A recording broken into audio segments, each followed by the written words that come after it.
Hey, I'm T.A. Charlie, and welcome to the Road to Concord with Professor Joe Bakanovic. Homeroom is on Rumble. You just go to Rumble and search the channels for the Road to Concord. It's one word. When you find it, you go ahead and you click follow. It might mean you got to set up an account, but it's fast, it's easy, it's free. I did it, you can do it. For those technologically challenged members of the class, you can also catch us on Facebook and YouTube. After the show, it's uploaded to Podbean, iHeartRadio, Spotify, and BitChute. Just look for The Road to Concord. You can go to the blog page, that's theroadtoconcord.com. That's where you'll find all your show notes, study notes, and handouts for the class. The phone is working. If you don't know how to call in, email us and we'll think about it. Finally, you can email a professor at joe@theroadtoconcord.com. He's a little slow, but he'll eventually get around to emailing you back. This show is currently mainly listener-sponsored. If you are interested in advertising your business on the show, please email us. With that said, we ask for your participation on a value-for-value basis.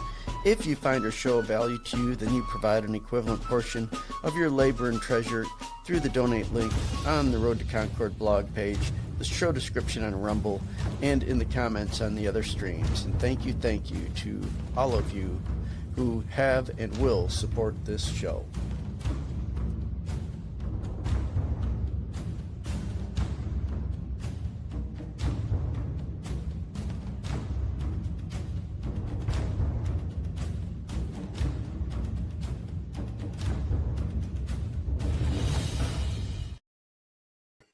Good morning. Welcome to the Road to Concord. Today is Tuesday, May 12th, 2026. I am your host, Joe Bakanovic.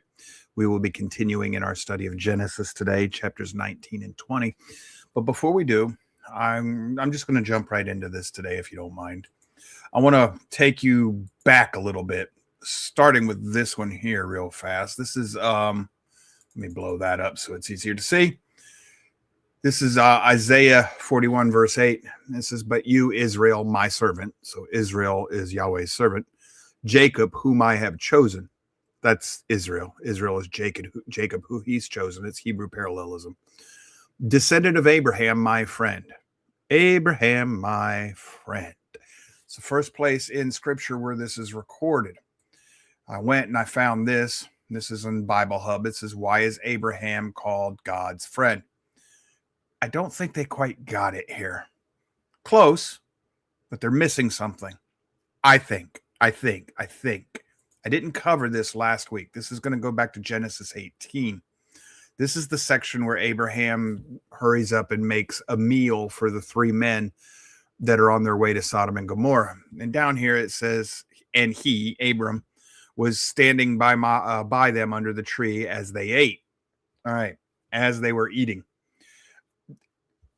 Okay, pop back in here for a minute, Charlie. Charlie is finishing a book by Trumbull called The Salt Covenant. It's on the Salt Covenants. Trumbull is still the recognized authority on biblical ancient covenants.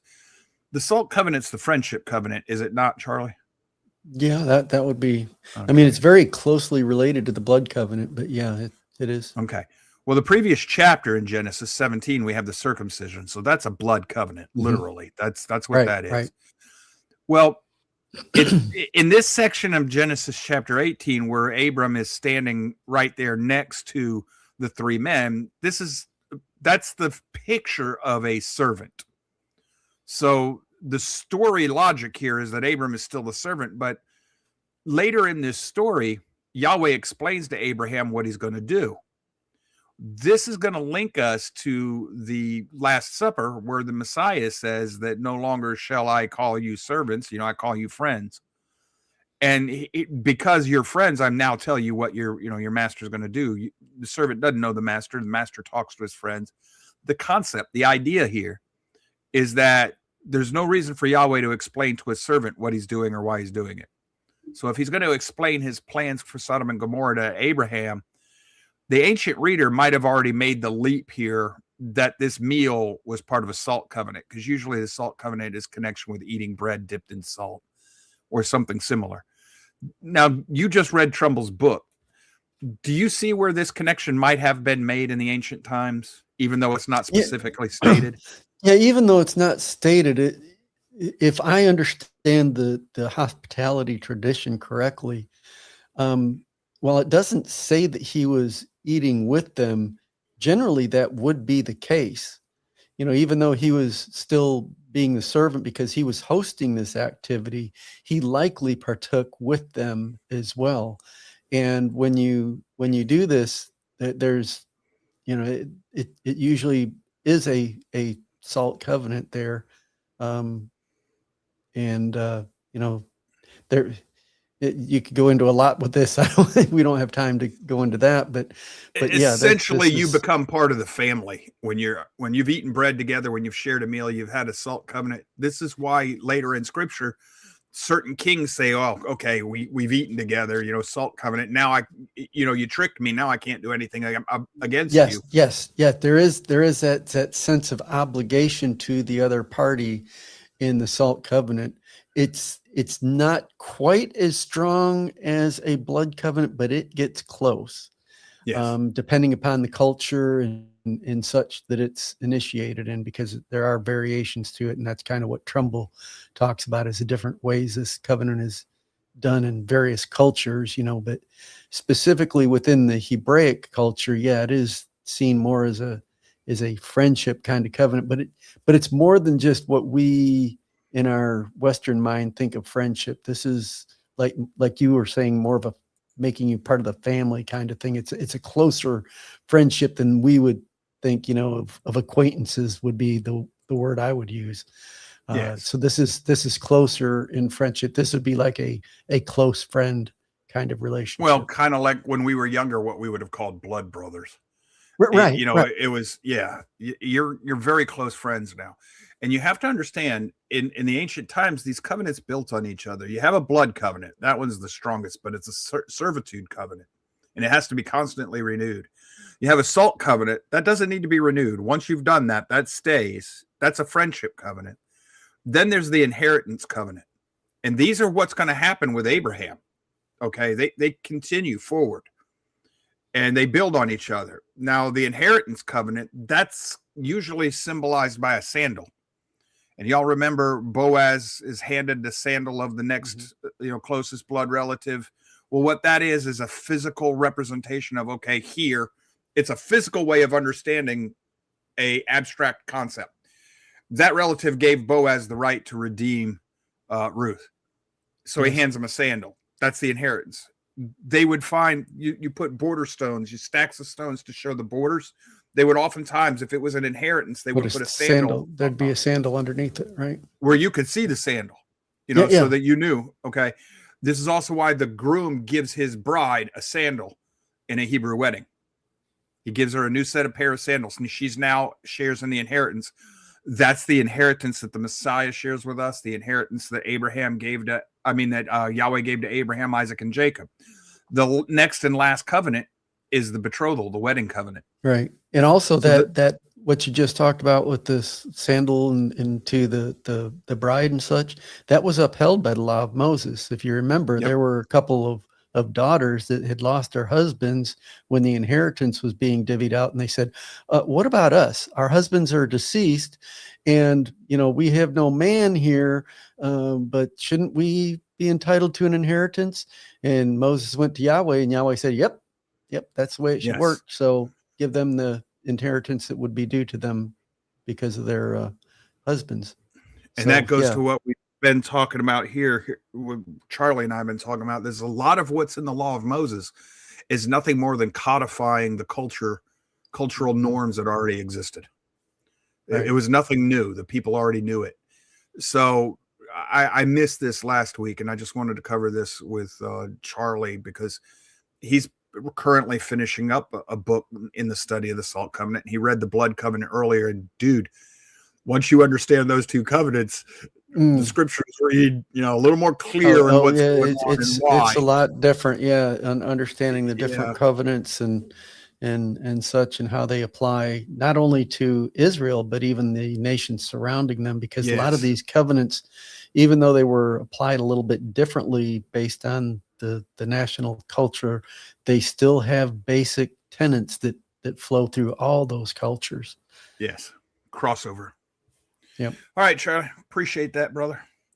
Let's get into chapter 19, folks. I don't think I'm just going to leave it this way today. All right.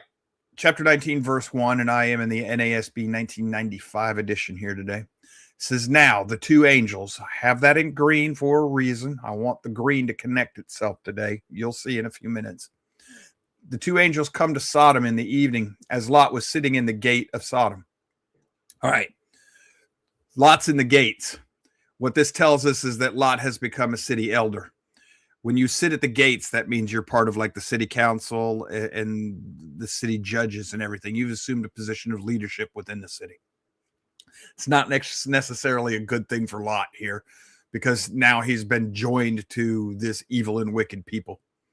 It says, when Lot saw them, he rose to meet them and bowed down with his face to the ground. And he said, now behold, my lords, Adonai, please turn aside into your servant's house and spend the night and wash your feet. Then you may rise early and go on your way. All right. Now, we're left to, the way the story tells this, we're left to ask ourselves, why? Well, Lot knows that the people are evil here and he wants to protect them. Yes, that's entirely possible. But in their culture, it's also expected that you will offer hospitality to travelers. That was just expected. Now, Sodom and Gomorrah are both wicked and evil places. They may not do that, may not want to do that, may not be known for that. Lot might be trying to show that he's a decent guy. He may and may not know who the angels are. We're not told in the story. It's left for us to think. This is one of the ways the scriptures reason with us.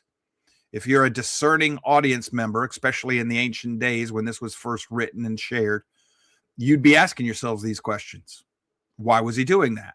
Well, it's customary to say no the first time you're asked, usually the second time. Most of the time in their culture, they wouldn't accept an invitation until it was the third time. Why? Well, it was obligatory for somebody like Lot to offer hospitality, but Lot may not have wanted to actually give those men the opportunity. May not wanted to house them. So the first thing you say is no. Then Lot might say, okay, how about the second time? And you say no again to test him. If he offers a third time, he really meant it, so now you can accept. This was cultural norms. It's politeness in their culture.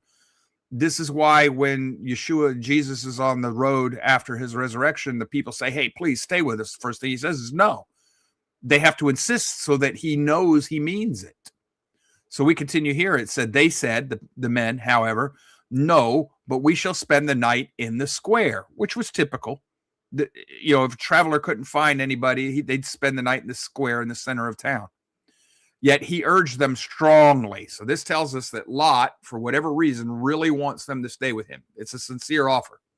So they turned aside to him and entered his house, and he prepared a feast for them and baked unleavened bread. It's because it's later in the evening. They haven't had a chance for the bread to rise. Yes, sir? Yeah, spoiler alert, but this part of the story is important later on in this chapter because this might be connected with part of what the sins of Sodom and Gomorrah were about. Yeah, so I've got that. Just pay attention. Charlie's ahead of the lesson plan. And they ate. Okay, before they lay down, the men of the city and the men of Sodom surrounded the house, both young and old, all the people from every quarter. And they called to Lot and said to him, where are the men? Okay, so we know that these are angels, spiritual beings, but everybody recognizes them as men. So they must look like human beings. Where are the men who came to you tonight? Bring them out to us that we may have relations with them. What we would call, we may know them. Okay, that's going to be Genesis 9:5, so that we may know them. I looked this up, and the word here is, this is Charlie's zone here, but yada. Oh boy. Yada. I mean, it means everything in his brother. This is no, like in Adam knew Eve and so on and so forth. So this is an intimate no. Yeah. We're not going to go over this word. We're going to let Charlie. This is an intimate no. Okay. This gets us to what I'm learning through my Hebrew logic, Hebrew philosophy class. Knowing is usually connected to something physical in the Bible. Even if it's an abstract thought, it will be connected to something physical so that you can help learn it physically. A quick rabbit I want to chase with you real fast. I didn't share this with Charlie yet, but I learned it yesterday. I didn't know this. I'd never known this. If I teach you logic, it's called modus ponens. If then, if this happens, then this happens. Right. If I teach that to you in formal logic, I did not realize this, but even after an entire semester of logic class teaching you this rule in the abstract, the formal logic that I learned, only 13% of the people who are tested will be able to get it correct. The questions, if then questions correct, using the formal logic system. 87% cannot get it even after a class. If I haven't taught you the class, less than 10% get it correctly. But what they have found, psychiatrists, psychologists, is if I teach this to you in story form, 80% of the people get it right without any formal teaching. So apparently stories are better logic teachers. Yeah. Yeah. And what they have found is this is exactly what lawyers do. They don't argue logic the way I was the way I have a natural affinity for. Right. Yeah. All right. They tell stories.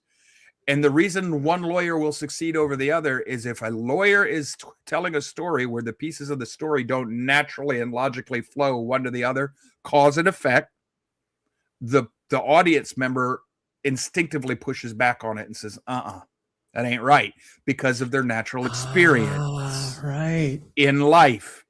Yeah. So Yahweh teaches you through stories and that parables. Cognitive dissonance, and then that flares and that up lets in your the head hearer and says, know that something ain't right here. All right. So that's the little light bulb that goes off in your head with the story. And this is why most people love stories. I kind of like stories, I've never had a natural affinity for stories. I have a natural affinity for the formal logic that writes like a mathematical equation, the one that most people be like, yeah. I didn't realize that. Yeah, I never knew that. I never knew that until yesterday. And when I ran across that in the book, I went and checked it. Yep, sure enough, he's right. So this is why your Bible tells stories. It's logic. It is the most effective form of logic. Spoke in parables. Yes. And now here's the thing.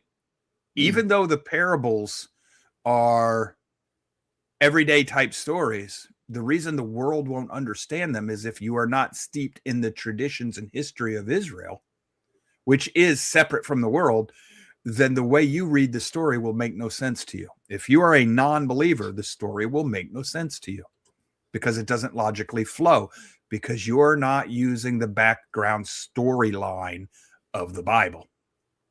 But if you're reading the parables from that background storyline of the Bible, the parables make perfect sense. So you can have code. It's a code that you tell in open air without any type of encryption. You can just speak it. It's a dog whistle, so to speak. So this is what I'm learning about why the Bible does this. Now, earlier, not too long ago, I started telling you it's spiritual logic. Once you understand the spiritual framework, you can use logic to decipher this. I was already on this before I found the book. The book is just helping me find better ways to explain it. But that's what's going on here. The multiple parallels within these parables and stories and such, that there's a material lesson to be learned. There's a spiritual lesson to be learned. There may even be something above that, looking at it from the kingdom perspective, like we've talked about before. So there's multiple levels that can be here based on your understanding of the culture and the ideas that are being spread about there. Yes. And so that's why this makes things, it's why your Bible can speak to anyone at any level. You're going to see this more clearly in the next chapter. But what's going on here, this is why that I've told you, if you chase the concept, you're going to see that a lot of these different stories are all the same story told different ways. Whereas if you go after this from a Western mind, you're looking for words. Words connect the passages. Well, yes, they sort of kind of do.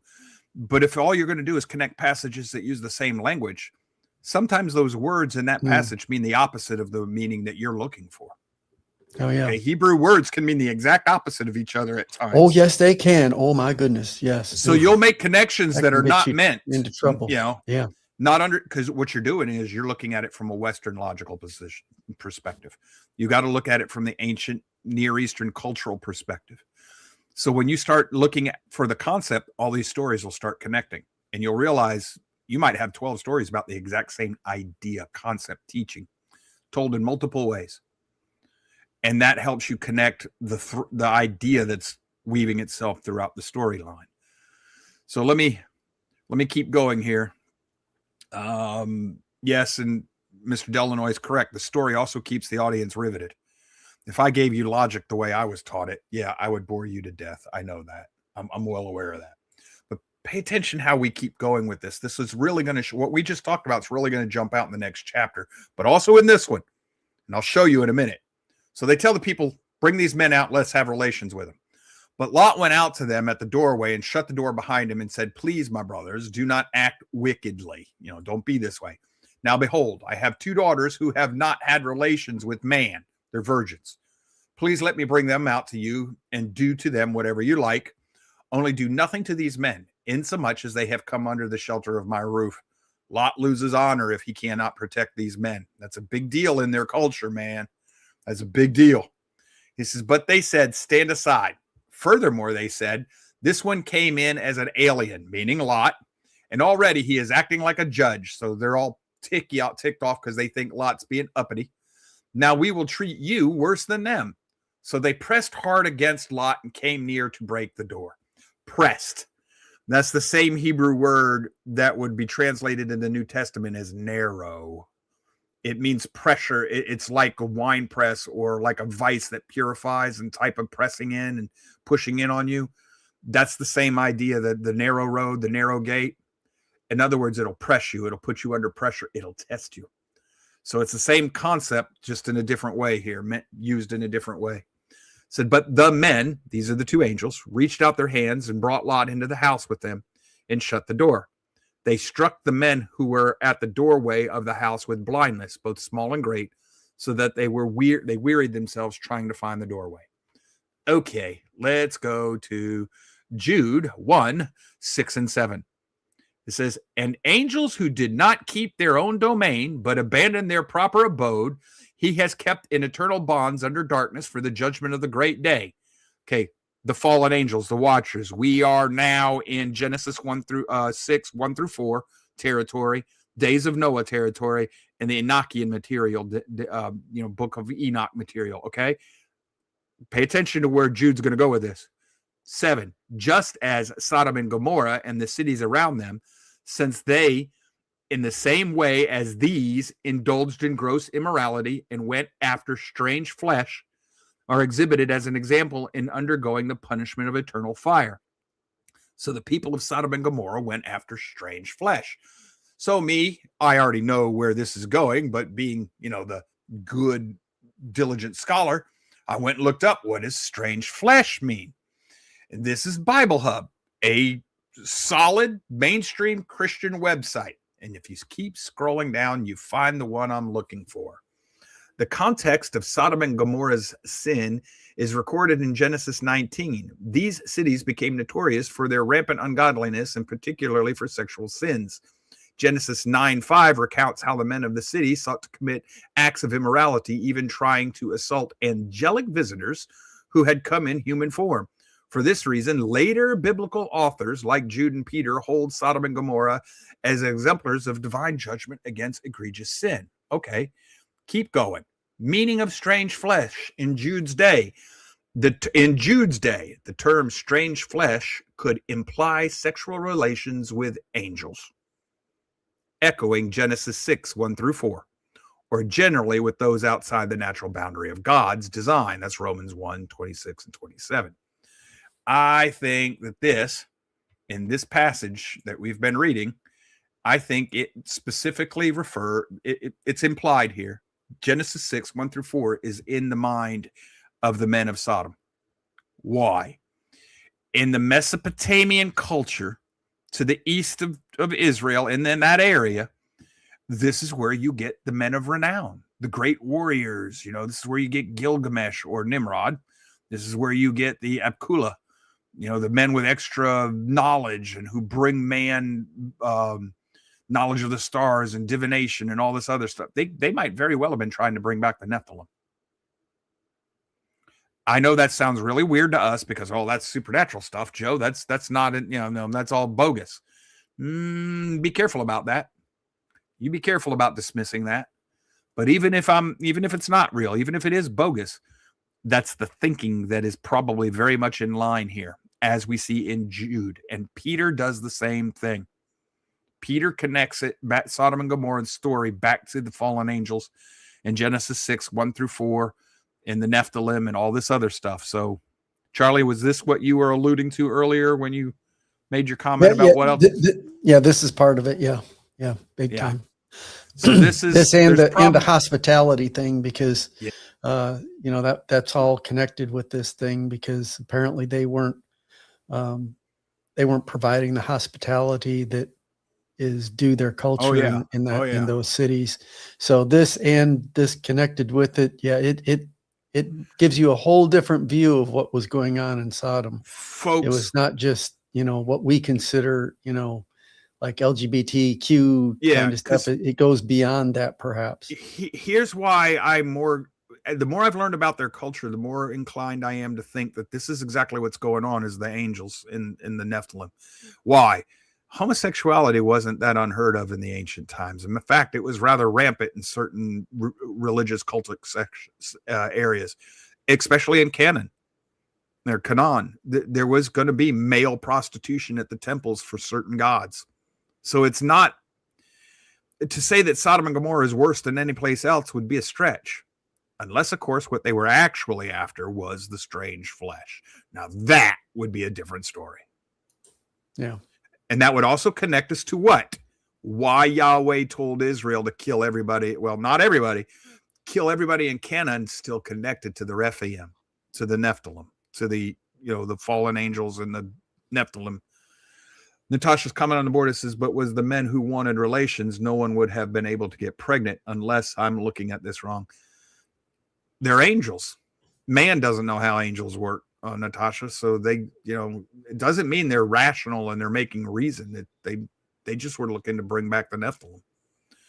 Because the Nephilim, if they were on your side, they weren't all bad. Goliath, if Goliath is on your side, your army's invincible, right? Unless, of course, you got a little shepherd boy running around with his sling and 5 rocks. Then you got a problem. And you could look at this from the pagan point of view. What was the idea of the what is it? Teraphim? Yeah, I always get that. Teraphim. I always get those words mixed up. Teflon is the hand and head. Yeah, that's right. Teraphim. Yeah. Okay. Idols, so the idols. But anyway, the idols and such, because what was the goal of those kind of things? It was control. Yes, of to be able to gods. control the gods. So that could have been, we're using that word to know them, that intimate knowledge, that could extend to them wanting to have that control over them so that they could get them to do what they wanted, which would be to create these Nephilim and giants and such to wield their will so that they could become those men of renown and become a great city. That and actually have a name makes real good sense. And all that. So that could be part of what's going on here. That makes really good sense. And you see, this is the way that I'm learning the Hebrew scriptures reason with us. This is logic. This is philosophy in their mind. But you have to know their history to understand how to reason with the story. Now it continues. Let's go through this next section of lines and passage lines and see if we don't see it's going to harken back to something else. Then the 2 men said to Lot, whom else have you here? A son-in-law and your sons and your daughters, whomever you have in the city, bring them out of the place. For we are about to destroy. We are about to destroy this place. Let's do that in green. I'll explain the green in a few minutes here. Because their outcry has become so great before Yahweh. I've checked it. It says Yahweh. That Yahweh has sent us to destroy it. So they're going to destroy it. You pay attention to who's doing the destroying here in this chapter. Lot went out and spoke to his sons-in-laws who were to marry his daughters and said, "Up, get out of this place, for Yahweh will destroy the city." But he appeared to his son-in-law to be jesting, or his sons-in-law. Now, that means they've already been betrothed. They just haven't consummated the wedding yet. So they're his son-in-laws, but his daughters haven't had the wedding ceremony yet. Charlie, do you see the parallel here between the story of Noah? Noah's family is not righteous, but they're going to be saved because Noah's righteous. Oh, yeah. Oh, yeah. Yes. Yes. This is another case of that. And he's going to be preserved from destruction. But also it shows here that they had their ability to go with Lot or decide not to. And the people who didn't get on they mocked Noah, his son-in-laws thought he was crazy. Yep. There's a parallel in the story. Those who don't trust Yahweh perish. So let's keep, let's see if I can keep this. We might do the break just a little late. It says, when morning dawned, the angels urged Lot, saying, "Up, take your wife and your 2 daughters who are here, or you will be swept away in the punishment of the city." You will be sharing the indignation with them. You can be swept away, but that doesn't mean you'll be condemned. He might still make it to heaven, but he'll be killed. But he hesitated. So the men seized his hand and the hand of his wife and the hands of his 2 daughters, for the compassion of Yahweh was upon him. So Yahweh had compassion for him. And they brought him out and put him outside the city. When they had brought them outside, one said, "Escape for your life. Do not look behind you and do not stay anywhere in the valley. Escape to the mountains, or you will be swept away." But Lot said to them, "Oh no, my lords. Now behold, your servant has found favor in your sight, and you have magnified your loving kindness, which you have shown me by saving my life. But I cannot escape to the mountains, for the disaster will overtake me, and I will die. Now behold, this town is near enough to flee to, and it is small. Please let me escape there. Is it not small, that my life may be saved?" He said to him, "Behold, I grant you this." He said, "I grant you this." Now it's not 2 angels talking anymore. Now it's a singular person. "I grant you this request also, not to overthrow the town of which you have spoken. Hurry, escape there, for I cannot do anything until you arrive there." Therefore, the name of the town was called Zoar. What is this? Oh, it's just one of the angels, Joe. That is not how the Hebrew storyline works. If it's 2 angels acting in concert, they will stay 2 angels acting in concert. The 2 angels have said they are going to destroy the city of Sodom and the cities of Sodom and Gomorrah. But this person here that is now in the picture, he grants way to Lot, and he says, "I cannot do anything until you arrive there in safety." Who's this I? You're left to wonder. I suggest that this is Yahweh. This is the Yahweh that stayed behind with Abram when the 2 angels went on to Sodom and Gomorrah. So Yahweh has shown back up in this picture, and all 3 angels are back together again. This is a little more clear in the Hebrew from what I understand. I don't read Hebrew, but I have read scholars who do read Hebrew explaining this story to me, saying that this is going to be a little more clear in the Hebrew because of the way the Hebrew language works. It's got indicators that tell you who's talking about who and where and how, just the way the words are made up. So what we have here is probably the third man is shown back up, and you got another Yahweh character in this picture. So we're going to drop off right here. We'll take the bottom of the hour break. We'll come back and we'll resume this chapter at verse 23. 3 minutes. Get back in your seats. This is going to get really good as we keep going. Break.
Okay, welcome back.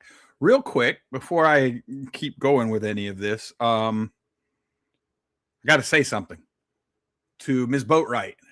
I have over 30 seconds of Charlie dancing.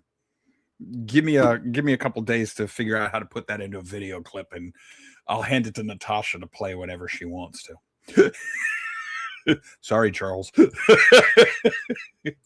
right, real quick, just so that you can get an idea of where we're at here. As long as we get yes, donations for it. That's it. Bad joke. Okay. This blue line here, this is where Lot went, and he moved to Sodom. And then down here, he's going to go Zor, or whatever. This is where he's going to flee to. And Mamre over here is where the three angels have that meal with Abram. And then they go down to Sodom. And this is where we think Sodom and then Gomorrah below it. That's where we think these areas were. And then the Moabites and the Ammonites, we're gonna find out about them here in just a little bit. So let me see if I can't get that to go down and bring that back up. All right, we continue our story in verse 23. The sun had risen over the earth when Lot came to Zoar. So this means that the angels drug him out of town early in the morning, because we saw that there's several miles cross country and rather rugged terrain he had to travel. And it says, then Yahweh rained on Sodom and Gomorrah brimstone and fire from Yahweh out of heaven.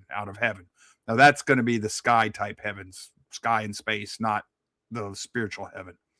So Yahweh rained on Sodom and Gomorrah brimstone and fire from Yahweh. And he overthrew those cities and all the valley and all the inhabitants of the cities, what grew on the ground. But his wife from behind him looked back, and she became a pillar of salt. This is Yahweh raining brimstone from Yahweh. And it says Yahweh in the scriptures. So there was a Yahweh. If you're thinking there's two angels there, and one of them was talking to, well, one of those angels had to be Yahweh then, unless the third Yahweh from earlier had shown back up. It could be either way. Could have been one of those angels was also Yahweh. Now you got Yahweh in heaven and Yahweh on earth destroying Sodom and Gomorrah. This is really fun. And it makes a little more sense in the Hebrew, but this one's really fun if you're going to try and track it. Even in the English, it can get... It's deliberately obscured on purpose. Yes, sir? Yeah, and we were talking earlier about the salt covenant and everything. So it's interesting that it says here that Lot's wife became a pillar of salt. Yes. So think about that one for a little bit. Yeah, because this is how the scriptures reason with us. This is like when we're doing Western world, modern Greek inheritance type reasoning and logic and stuff, we're used to more formal type of logical argument. This is how they get you to think and reason. Rather through the more formal type, they tell you stories usually related to real history, and you see the cause and effect in the story. So I don't have to list, if you do this, then this will happen logically. Right. I tell you the story. Now, then, does it make sense to most people if it's just a logical formula like I'm used to, but the story makes more sense to the average person? This is why I'm broken. Okay, I get it. Right. But this will make more sense to the average person because their experience will tell them, well, wait a minute, that works or that doesn't work.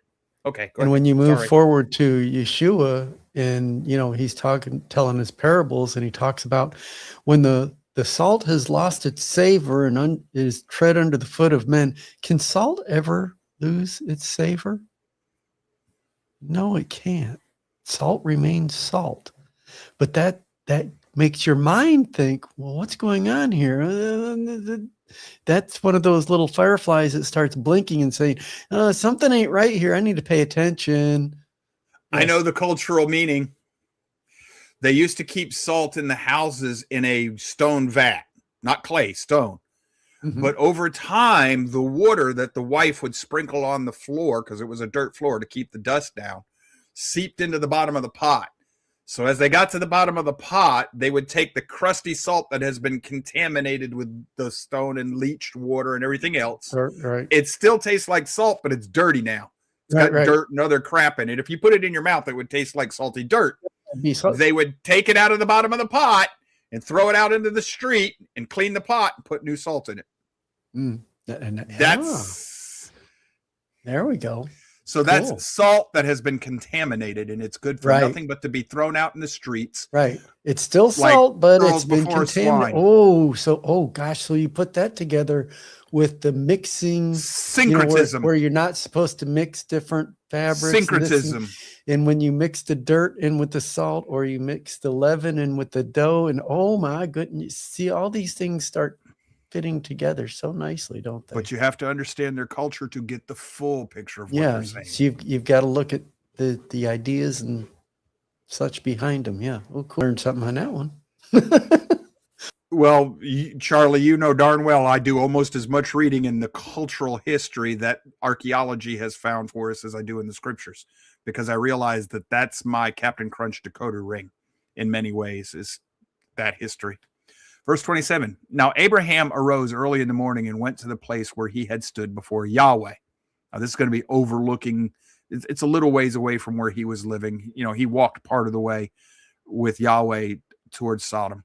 And he looked down towards Sodom and Gomorrah and toward all the land of the valley, and he saw, and behold, the smoke of the land ascended like the smoke of the furnace. Remember, this is the map. So he might have gone to here, you know, Hazar, Lamar, and looked down into the valley, but he wouldn't be able to see it from memory. Okay, so this could be an expression, a figure of speech going on right here. Looked down or looked into that direction. In verse 29, thus it came about when Elohim destroyed the cities, and it does say Elohim there, of the valley, that Elohim remembered Abraham and sent Lot out of the midst of the overthrow when he, Elohim, overthrew the cities in which Lot lived. Now, which Elohim?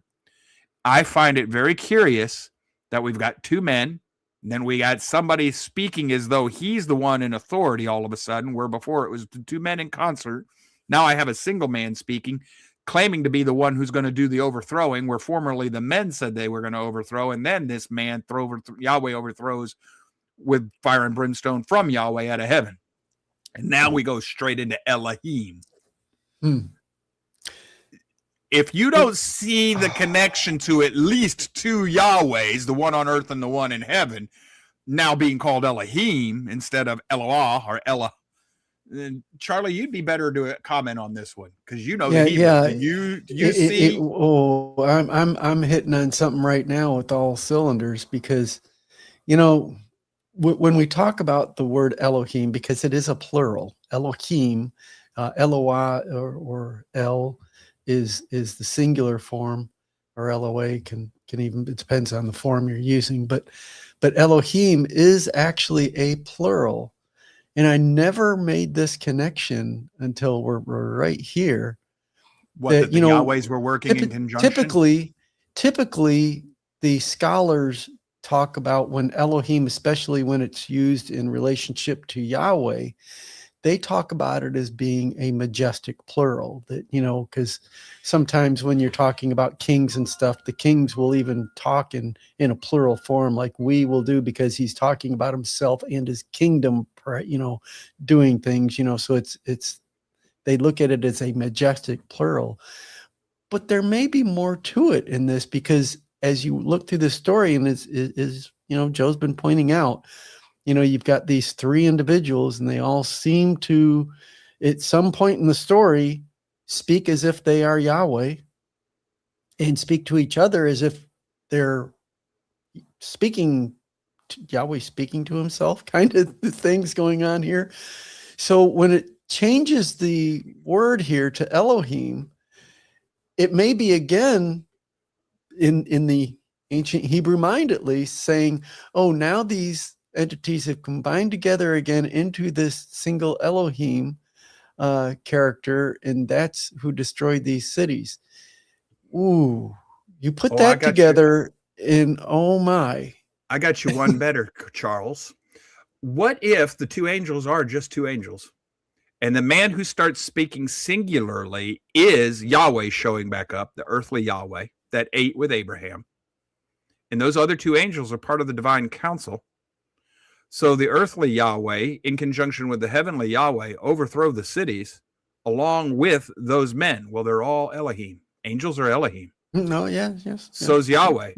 So in verse 29, thus it came about that the heavenly council destroyed the cities of the valley, that the heavenly council remembered Abraham at the behest and by the leadership of Yahweh the Father. That would work. Now, this is what I was trying to explain yesterday about knowing and truth. In our Western world, the Western way of thinking, it has to be either or. It's either two Yahwehs and you're dealing with the Trinity, or it can be the council, but it can't be both. And that is not true. It can be both. Yahweh can make the decision and do the work, even if he dictates it to the council to do it for him. It's still Yahweh that did it. In their mindset, they did it because it was the king who ordered the decree. It's like, it's just like the king sends out his messengers to do whatever it is. The king has still done it because the king is the one that sent them out, especially if he sent them out with the signet ring, because then that's his authority going out directly. If they have the signet ring, they have his full authority. So if Yeshua, Jesus, can only say and do what the Father authorizes him to do, he's the messenger and bearer of the signet ring and servant of the Father. Yeah. Well, that's why. But in this case, he is Yahweh's literal word, spoken word, dressed in flesh. So in a very real sense, the Messiah is Yahweh, even though he's not Yahweh. He's not Yahweh, the spiritual father, but he is Yahweh's spoken word and decree. It would be like anything that the king decrees in the ancient time. That's the king. You're going to see that in the next chapter. We might have to wait till next week because we're running long today, but you're going to see that. We told you Genesis. You've got to get Genesis down. Oh gosh. Oh man. Yeah. And Genesis is deep because all of these themes run through every theme in Genesis. They run through everything else. Yep. So when I was telling you, once you get the spiritual ideas, the spiritual thinking and definitions down, you can use regular rules of logic. The spiritual definitions and typology and themes are established in Genesis, and then they run throughout the rest of Scripture. It's kind of like this is the Genesis of the Bible. Yes. And everything in the book of everything in the book of Revelations will bring you back to this chapter. Oh yeah. If you know your scriptures there is nothing new in the book of Genesis. More clear, yes. Nothing new in the book of Revelation, excuse me. The book of Revelation might clarify things, but there's nothing new in it. It all goes back to Genesis, everything. The end of the Bible points you back to the beginning. It's almost like the Bible's a circle. It's just that by the time you get to the end of the Bible, the beginning now should make a lot more sense to you. All right, continue this because we do need to at least finish this chapter today. Lot went up from Zoar and stayed in the mountains, and his two daughters with him, for he was afraid to stay in Zoar, and he stayed in a cave, and he and his two daughters. Caves, staying in a cave, that's a cultural thing. Whenever you're in trouble, you run to a cave. David hides out in a cave. People go to the caves all the time. The prophet goes to the cave, etc., etc. Then this firstborn said to the younger, our father is old, and there is not a man on earth to come in to us after the manner of earth. In other words, there's nobody to have children with. Come, let us make our father drink wine, and let us lie with him, that we may preserve our family through our father. So it's the oldest who would be the one who would get the inheritance, even though she's female here. She's the most concerned with preserving the family line. That's her reasoning. She's about to do something that we would think of as sexually immoral. Yes, but look at her reasoning for it. Preserve the family line. That's a big thing in their culture. So they made their father drink wine that night, and the firstborn went in and lay with her father, and he did not know when she laid down or when she arose. Charlie, can you think of another story somewhere involving wine and sexual immorality that led to bad things? Oh, yeah. Yeah. What story are you thinking of? Noah and Ham. And that gave us Ham and the Canaanites, right? Yep, sure did. Okay. That didn't work out well. Do you think this is going to work out well with the Moabites and the Amorites? No, but no. One thing that some people don't really focus on here it says here, our father is old, and there is not a man on the earth to come in to us after the manner of the earth. What they just experienced, they believed that the earth was over. They Yes. believed that they were the only ones left. That's how Yes. devastating this destruction was that they were witnessing around Sodom and Gomorrah.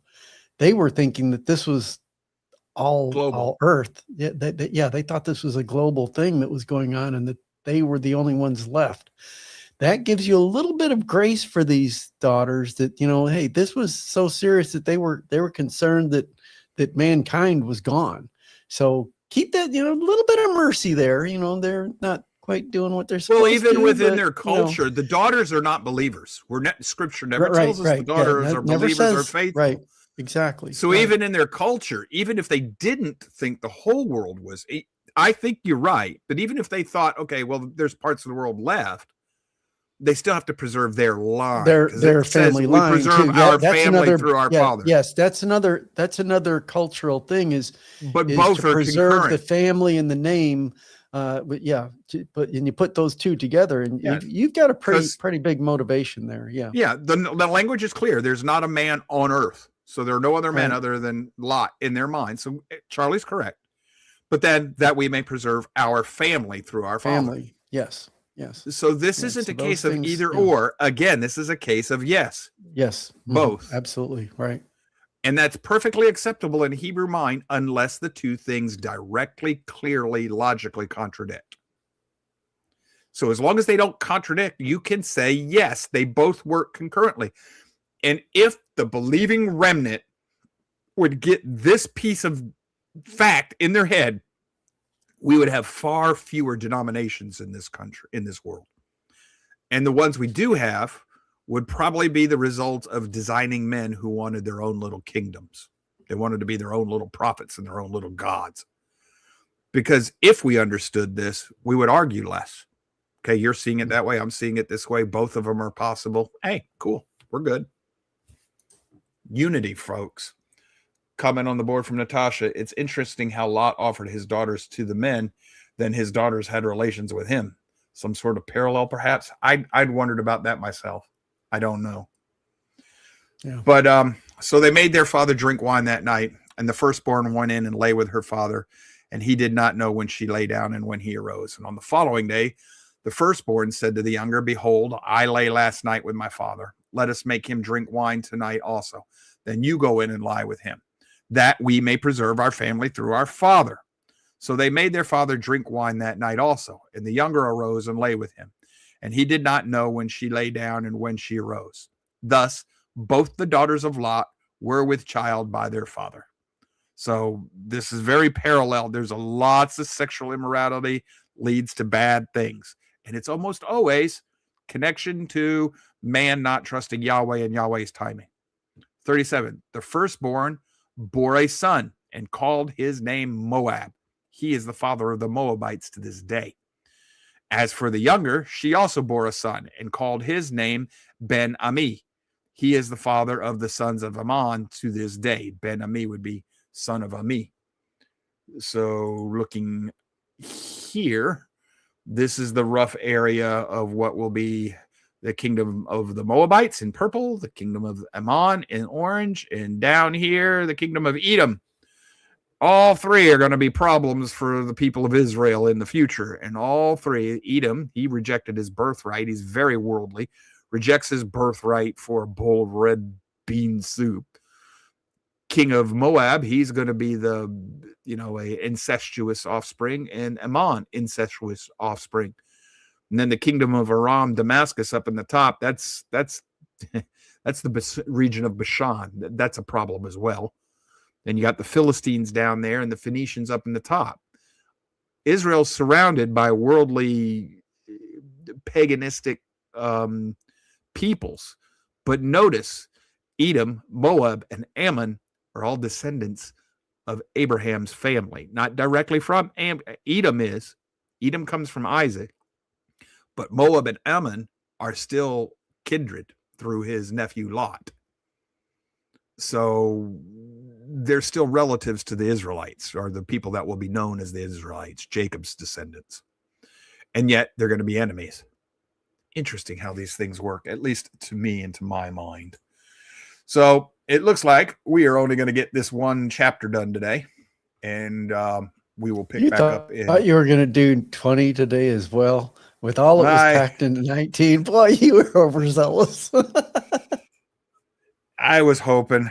I mean, I could, but no sense in running another hour on the show because the next chapter is fairly dense as well. If you extrapolate and do logical, because most people read it and go, Abraham lied again. There's a lot more in chapter 20 than people think too. There's a lot going on in there that's just beneath the surface that the scriptures are begging you to think about and reason with them over. How could this be? How could that be? Why is this detail missing? Why do you have this, that detail and not another?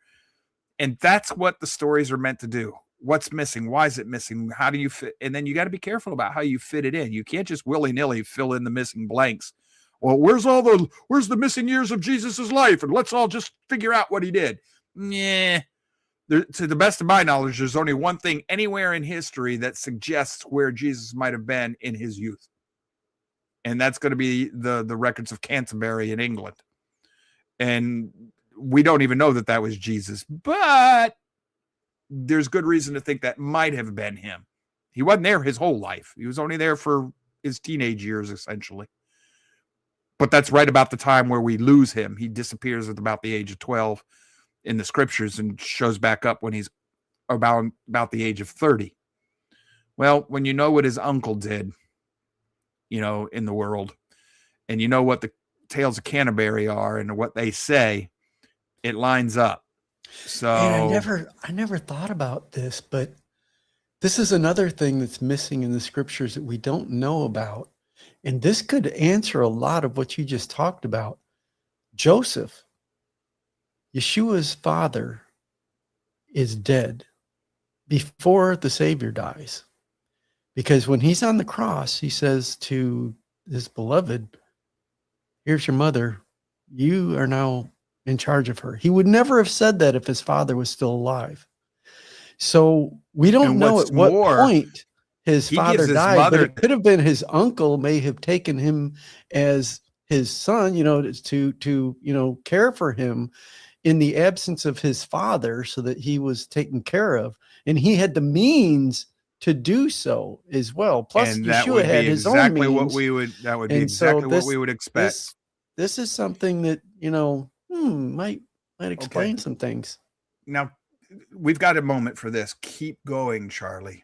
Culturally, what norm did Yeshua break on the cross when he told the Apostle John to take over for him and take care of his mother? He broke a cultural norm. He broke the law of Moses. Who should have been the one to take over for Yeshua to take care of mom? The Redeemer. That would be... If there was nobody else in the family to marry his mother, it goes to the next oldest son. He didn't give it to his brother. He didn't give that duty to his brother. He gave it to John. Why'd he do that? That's true. Yeah. Oh, yeah. I didn't think about it. The brother was not a believer yet. So he gave his mother to a brother in a spiritual sense. He broke with the physical there. He went to the spiritual because the kingdom was about to be established in the spiritual sense, the new covenant, spiritual worship and spirit and truth. We were crossing from the physical realm into the spiritual. Otherwise, I hadn't thought about it from that perspective. The culture would have demanded that he tell his brother to take care of mom. Shouldn't have even had to tell his brother. Brother should have automatically. Yeah. So why would he tell John to take over for something that John had no obligation to do? Yeah. Interesting. The only way that makes sense to me is if now the family is spiritual, not physical. Right. That's what we're told in the new covenant, and right? That's what the Savior indicated is, when his mother and brother came to talk, he's like, who's my mother? Who's my brother? You are my family. And that would be to the those now that were there. to my Catholic friends, if they think that, Peter is the first pope, that would be a position for the eldest in the family. Well, it would also be a position for the eldest in the family to take care of his mother. Y'all see where I'm going with this? Yeah. Why didn't he ask Peter to take care of mom? Yeah. Yeah. If you understand the culture, and we are correct about transferring into the spiritual family, Peter's not the oldest of the spiritual family from the apostles' position. John would be. And he was actually one of the youngest of the apostles. Yeah. Who may very well still be alive somewhere on the earth. Well, we don't know. That's what we don't know. I said, yeah, I know that's a mystery because his death is not recorded. If I said that he should, yes, there's a mystery in the way he did. It says if I willed it. We don't know that he did. A lot of people run with I've read the history on the. Did he? We don't know. If he had died, we know where Lazarus' tomb is, or at least we believe we know. Okay, so that one, and we know where some of the tombs of the other well-known first believers are. We have no record of where John is buried. We're told he dies on Patmos. It's assumed. I've looked into this a little bit. We might know, but I haven't found it yet. And I would think that would be fairly well-known knowledge. Well, one would think, yeah. Now, I'm not saying that he didn't die. Don't get me wrong. I'm not trying to make up something here, but I'm just telling you that it's entirely possible that he's still here. It's just not opening his mouth. We don't know. Because he survived something he should not have survived. He was boiled in oil. Oh, gosh, yeah. That should have been deadly. Yeah. And yet he didn't die. You do realize that just the fact that it was boiling, and he was in it. That's terminal right there all on its own. Right, yeah, you're done. And if you're dunked in it, and it's, like even if all of his neck was and a head was above it, if everything else, that's 99% of your body. That's terminal. Yeah, you're wound. done. Yeah. So how does he live? Yeah. Now, let me tell you something. If he's still alive, Yeshua must have been angry with him. That's a punishment, Jack. Yeah. To a faithful believer, that would be a severe punishment. So I think he's dead. Okay. I don't think Yeshua would have punished John because Yeshua loved John. Unless, of course, he's being spiritually protected from the natural human tendencies and that's a possibility too. And you know what? It's fun to wonder about as long as you don't make doctrine out of it. Right. And it's a lot better than wondering about what's coming on The Simpsons tomorrow. This is more profitable. Yeah. Taken up, perhaps, according to Natasha, possibly. Who knows? That's another possible. Taken up, yes. Which would mean that he's still alive and hasn't died yet. Enoch hasn't died. So if I want this man to live forever, that would work too, Charlie, if he was just snatched up. Yeah. So, all right. Cool beans. Let's get out of here. Thank you for being here. Thank you for joining us. We appreciate your time. We hope that our efforts enrich your understanding of your scriptures and your personal life and your walk with the Messiah and the Father. We're trying to serve the kingdom, bring glory to the Father and the Son by sharing our understanding of the word. We claim, no claim to being prophets or, revelation or anything. Others see things differently. We understand that. And in many cases, I can agree with it. A lot of cases I can't, but we try to explain why, if and when we run into those things. Trying to stick to the truth as best we can, scriptural truth, spiritual truth, and hope that it benefits you and that you are edified by it. And to the extent that we succeed, praise Yahweh, it's just his glory and him and his spirit and his son working through us. To the extent that we fail, it's my fault because I'm ultimately responsible. I'm the idiot who raised my hand and said, "Here I am, Lord, send me." So it's my fault when we fail. Feel free to email. I will answer them. And tomorrow, back in the book of Jeremiah. Thursday, I'm going to start with Islam. There is a lot of, it's not misinformation, just flat out lies about Islam in the world right now. Tucker Carlson, all the talking heads that left Fox and went on their own. Conspiracy theory is that they work for that Turkish guy, Argon, or whatever the heck his name is. I don't know. But man, somewhere along the line, they're getting money from Islam. I don't trust them. I don't trust a one of them. I know Islam. I'm sharing that Thursday. And then Friday, the scepter and the birthright continues with Jeremiah's mission that Yahweh had given him. And it gets good, folks. It's going to get good. So hopefully you'll join us the rest of the week. If not, until whenever we see you again, y'all stay safe. Take care. We love you. Feel free to share the show. Please hit the like buttons if you like what we're doing.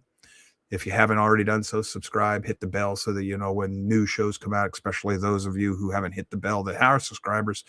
Occasionally I put out extra stuff. You're not going to know about it unless you've got that little bell rung so that you get notifications when new shows are scheduled.